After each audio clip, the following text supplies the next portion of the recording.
Koperasi deui. Kadang saya mikir, koperasi itu nguntutkeun saha, warga atau orang-orang tertentu. Katanya koperasi merah putih beda sekarang. Nggak kayak koperasi zaman dulu yang uang pada nggak tahu kemana. Iya, kata orang kampung sebelah mah, bisa itu ribet, banyak aturan, potongan. Jadi nanti saya masih ikut. Kalau hanya nyimpen uang mah gampang, tapi katanya koperasi merah putih teh ngajarin anggotanya untuk usaha juga. Bukan hanya simpan pinjam. Kebetulan ada Bu Ati, pegawai Dinas Koperasi dan UKM Kabupaten Garut. Kita tanyain aja langsung yuk.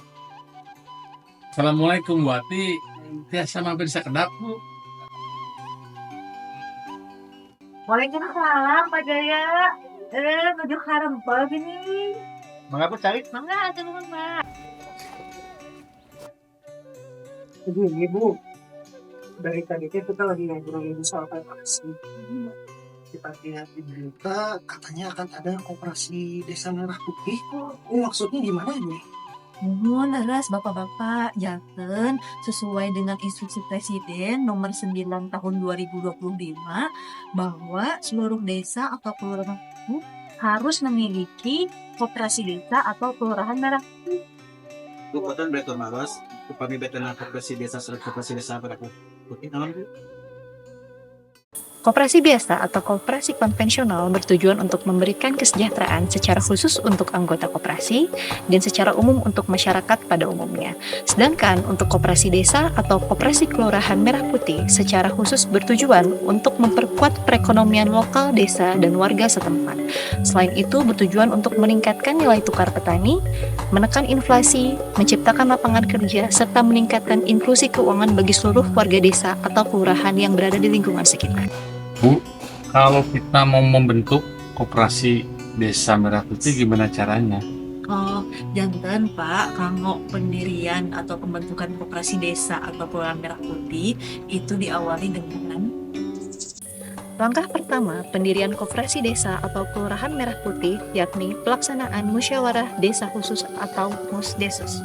Hal-hal yang perlu dibahas di dalam Musdesus diantaranya 1. Menginventarisir potensi atau kekuatan ekonomi lokal yang ada di wilayah desa atau kelurahan setempat. Yang kedua, model pembentukan koperasi. Yang ketiga, susunan pengurus dan pengawas koperasi. Dan yang terakhir terkait dengan usaha apa saja yang akan dijalankan oleh koperasi. Pelaksanaan Musdesus melibatkan beberapa pihak terkait seperti Badan Permusyawaratan Desa atau BPD, perangkat desa, unsur masyarakat, koperasi yang sudah berjalan di lingkungan desa atau kelurahan, Gapoktan, Poktan, Bumdes, serta Dinas Koperasi dan UKM yang terlibat atau meliputi wilayah daerah desa kelurahan terkait. Setelah Musdesus dilaksanakan, seluruh anggota koperasi perlu melaksanakan rapat anggota. Rapat anggota ini berisi pembahasan mengenai 1. Nama koperasi, 2. Nama para pendiri koperasi, 3. Alamat tempat atau tempat kedudukan koperasi, yang keempat, perangkat organisasi koperasi, yang kelima, besaran jumlah dari simpanan pokok dan simpanan wajib, dan yang terakhir terkait dengan bidang dan kegiatan usaha koperasi sesuai dengan KBLI yang akan dijalankan.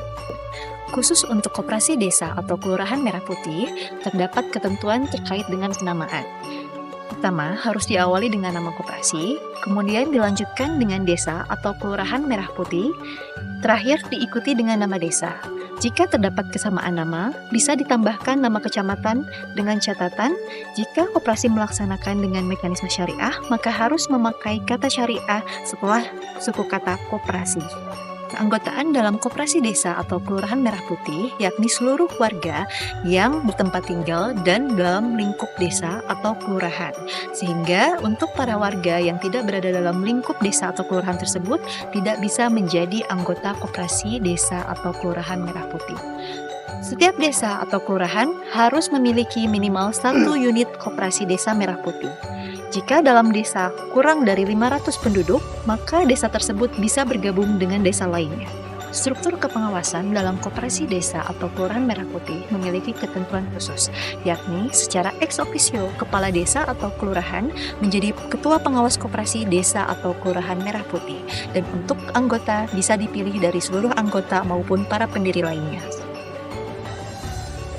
Kegiatan usaha yang dapat dijalankan oleh koperasi desa atau kelurahan merah putih meliputi usaha gerai sembako, usaha unit simpan pinjam, klinik desa dan apotek, gudang atau cold storage, logistik dan distribusi, usaha pangan berbasis pertanian, serta usaha lainnya yang sesuai dengan potensi di desa atau kelurahan masing-masing. Janten itu penginten bapak-bapak sadayana kirang langkungna kaperkawit pembentukan atau pendirian koperasi desa atau kelurahan. Kalau begitu, mari kita sukseskan program Koperasi Desa Kelurahan Merah Putih di Kabupaten Garut. Let's go!